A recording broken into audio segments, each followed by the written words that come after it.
Hello everyone. In today's lecture, we'll be solving a problem how we can find the system into diagonalized form, and also we'll have the MATLAB code to check the response of the system which will be in the diagonalized form, and also we'll find the value of the state transition matrix at a particular time. So let's start the problem.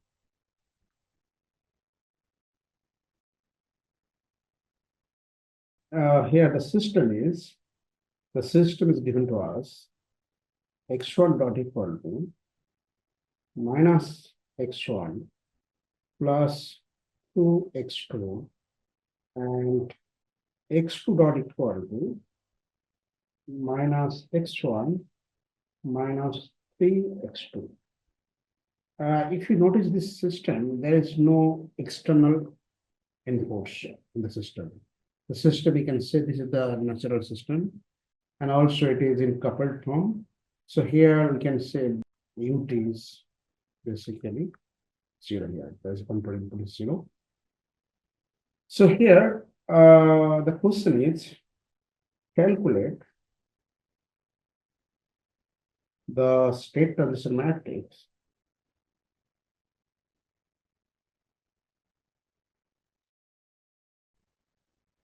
and then solve for the state vector if initial condition is x naught. This is given to us 1, 0. Okay. If you notice here, the system can be written in, we can solve the problem in two ways. We can take the system as it is and we can find the solution, or we can use the previous method, what you have done in the previous lecture. We can get the system into diagonalized form and we can get back to the original system solution. So here we'll solve this problem using the method of diagonalization. And also for that, we need to find the transformation matrix, we need to find the eigenvalues, eigenvectors, and we'll come up the system into diagonal form. Okay, so solution. First, since the system is written in the OD form, so we need to find the in state space form. So in state space form, we can write x1 dot, x2 dot equal to minus 1 to minus 1 minus 3 into x1, x2. This is the system given to us, there is no control. So if you notice the system is it is basically coupled system. So if you want to convert the system into diagonal form, then we need diagonalized form, we need to find the eigenvalues first. Eigenvalues. So the process is lambda I minus a equal to 0. So this will give us the characteristic equation. So here we can substitute lambda 0, 0 lambda minus 1, 2, minus 1, minus 3, equal to 0. So from this, the characteristic equation you get lambda square 3 lambda plus lambda plus 3 plus 2 equal to 0. So from this, lambda square plus 4 lambda plus 5 equal to 0. And lambda equal to, so there is 2 lambda, 2 eigenvalues, lambda 1, lambda 2, we can denote. So we have minus 4 plus minus 16 minus 20 divided by 2. So from this you can write minus 4 plus minus 4i divided by 2 minus 2 plus minus i. So these are the eigenvalues. And if you notice the eigenvalues, of course, distinct but complex. This is a little interesting problem. Let's see. If you notice, the system is The location of the roots are all in the left hand side, or on the left hand side. So we can say this is basically the point. If it is minus, maybe somewhere here, then it's two complex conjugate poles. So system is asymptotically stable because of all the poles of the system in the left hand side. One thing, in the modern control, we use the eigenvalue term, but in the classical control, we use the poles. So these are nothing but the poles. They're the roots of the characteristic equation. What we have done in our previous course in classical control. So since the dimension of the system matrix is 2 cross 2, so that should be 2. That we're supposed to get to a eigenvector. So let's find them. So we can form the transformation matrix.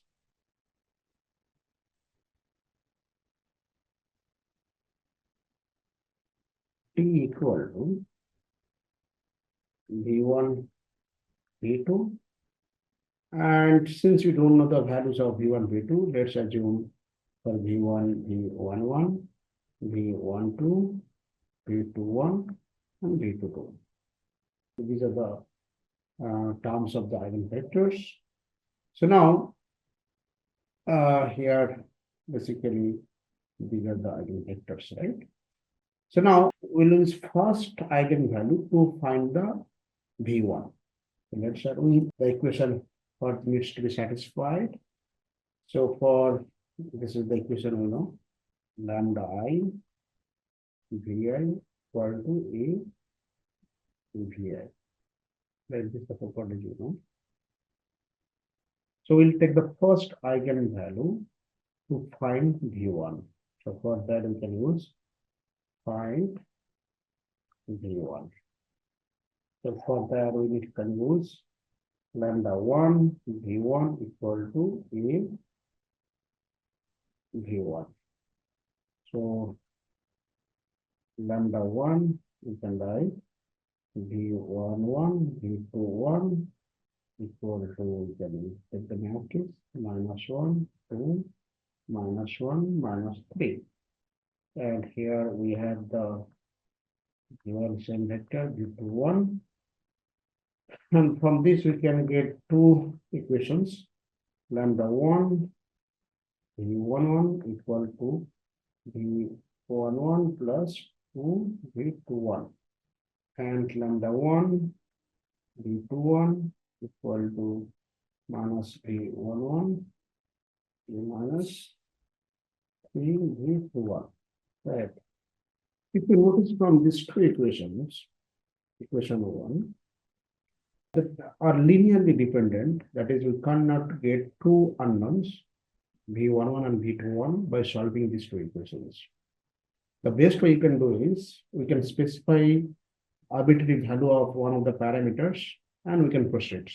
So let us consider, let V11 equal to 1, and for this case, we can get lambda 1 equal to minus 1 plus 2 V21, and from this we can write V21 equal to 1 plus lambda 1 divided by 2.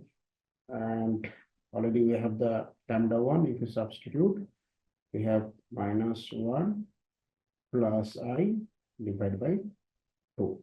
Now we can find, so here we can write, so we can from the V1 vector, we can find V11, V21, or we can write 1 minus 1 plus I divided by 2. Right. And the same procedure if you follow for V2 vector. So similarly, I'm not doing the for V2. So V2 we can find V12, V22. So for that we are getting 1 minus 1 minus I divided by 2. Okay. So now we have the eigenvectors, so we can form the transformation matrix. The transformation matrix T equal to, we can write 1 minus 1 plus I divided by 2, 1 minus 1 minus I divided by 2. This transpose matrix. And the inverse of T, we can write T inverse. We can write, please, we can solve it. I'm writing the final expression. I plus 1 divided by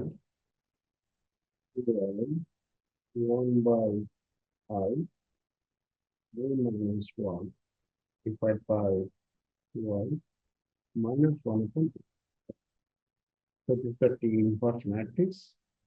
So now, as you know, to find the diagonal matrix, we know the expression what we have done in the last lecture.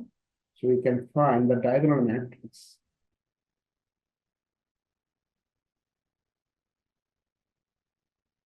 We can find A dash equal to T inverse KT. This is the expression we obtained in the last lecture. So we can substitute T inverse here. I plus 1 divided by 2I, 1 by I, and I minus 1 by 2I, and minus 1 upon I into A matrix. A matrix is minus 1, 2, minus 1, minus 3. And we have the original T matrix, 1 minus 1 plus I by 2, 1 minus 1 I by 2. So this is the expression for T. And if you solve this equation, we can write 4 plus I 0, 0, minus 2 minus I. Yeah, it is great that we have the diagonal matrix. So this is diagonal. What we supposed to get?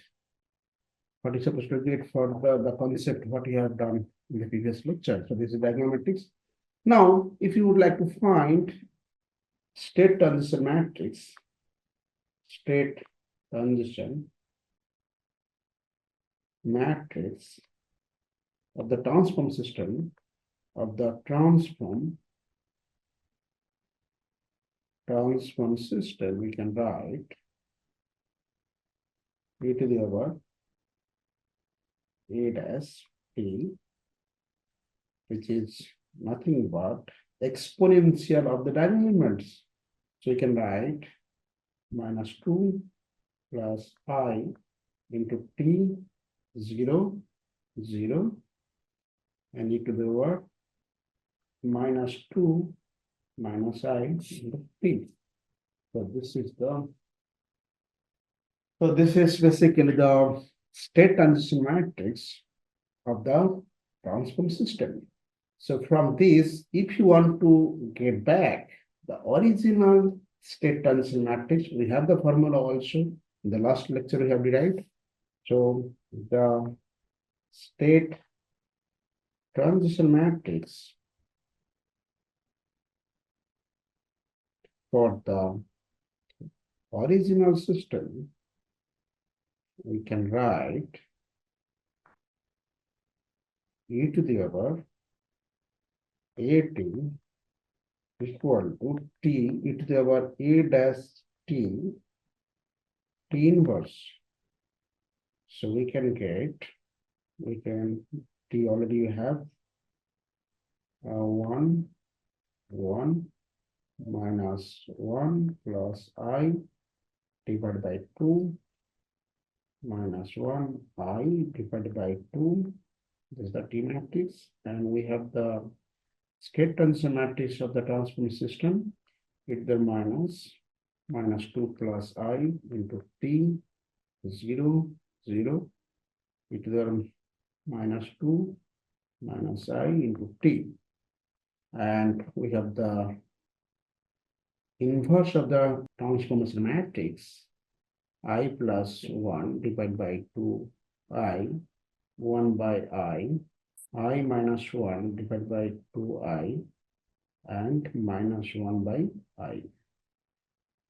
So there are some terms, these are the terms are there, so we can use the sine cos of a complex e to the power some complex number. So we can use the formula.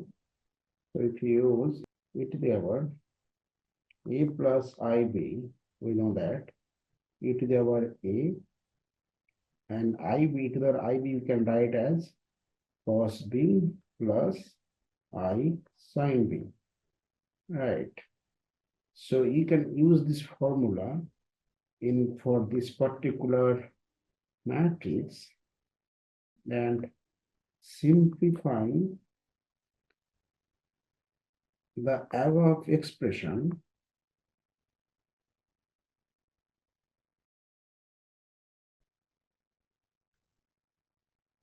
we get e to the power 18, we can write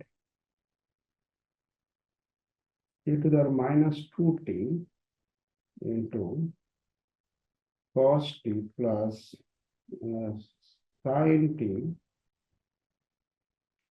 minus e to the power minus 2t sin, it should be, so it should be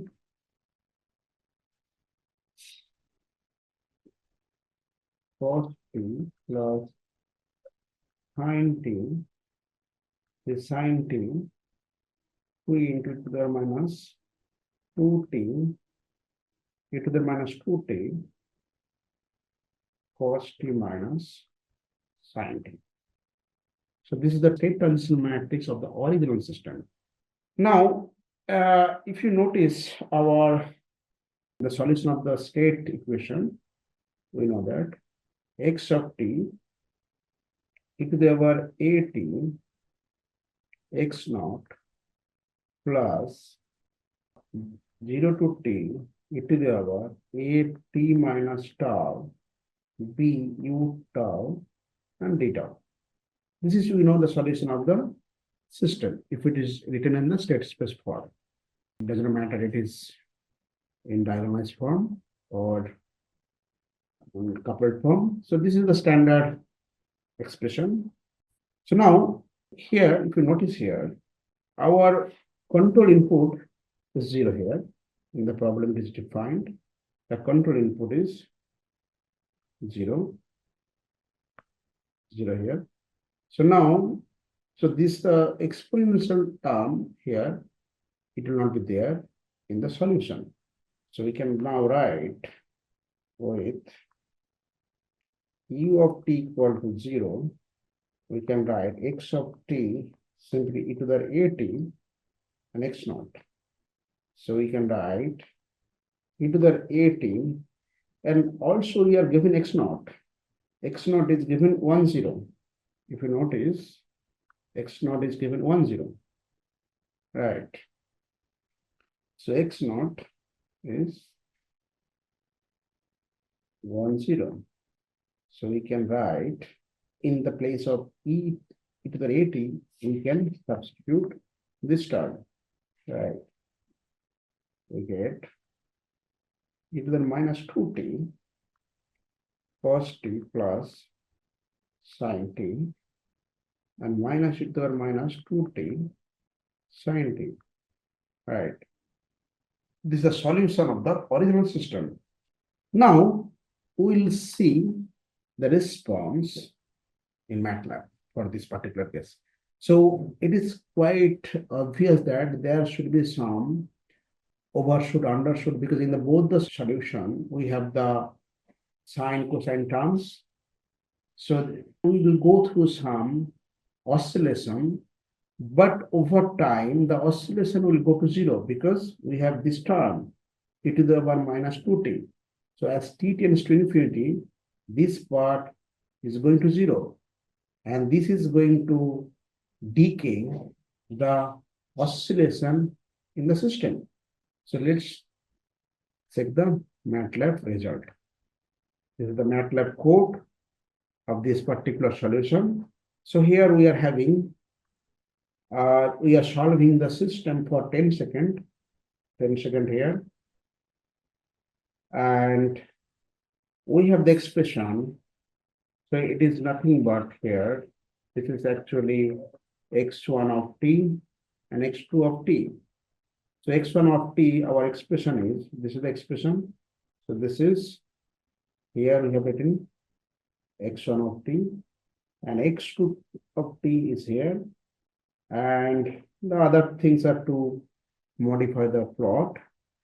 And here, if you notice, the system, actually the initial condition given to us is x1 is, it is should start from 1 and x2 start from 0. Let's see, x2 is starting from 0 and x1 starting from 1. And as time goes to infinity, the system is supposed to go to 0 and it is going to 0, the 0 line. So it is now whatever result we have obtained through numerical analysis, it is also satisfying in the simulation. So now I think it is correct that the solution what we have obtained is correct. Now we'll have another MATLAB plot. So that MATLAB plot, actually we are going to see here, the thing is, let's find, if you would like to find, because if you remember before two lectures, we had some comment that state transition matrix actually transform any initial state to final state or any other time and iterative. So this is basically state transition matrix which helps to transform from one state to another state, right? Now, our next MATLAB plot is how to find the result of e to the t at 2 seconds. Okay, this is the result. So what is the result for e to the at t second? So this is, you can simply use some code, but we have the code for that as well. So this is how we can find the value of state transition matrix after 2 seconds. So we have defined the matrix, and this is the state transition matrix, and we are using this eigenvalue, eigenvector, all this stuff, and we are finding the numerical state transition matrix at t equal to 2. So this is basically the main value, and this is the we are showing the result. This is the result basically at t equal to 2. So this is how we can find the state transition matrix result at a particular time. But here the main point is this, how we can find the system response using state transition matrix, obviously, but the procedure we have followed. First, we have the coupled system, then we convert it into decoupled form. Then again, we get the solution of the original system, coupled system. This is the coupled system solution, and we get the result. And our numerical result, the analysis what we have done, is validated with this simulation. So let's stop it here. We'll continue from the next lecture on some very good example of the aircraft, how we can extend all this concept for the aircraft system. Thank you.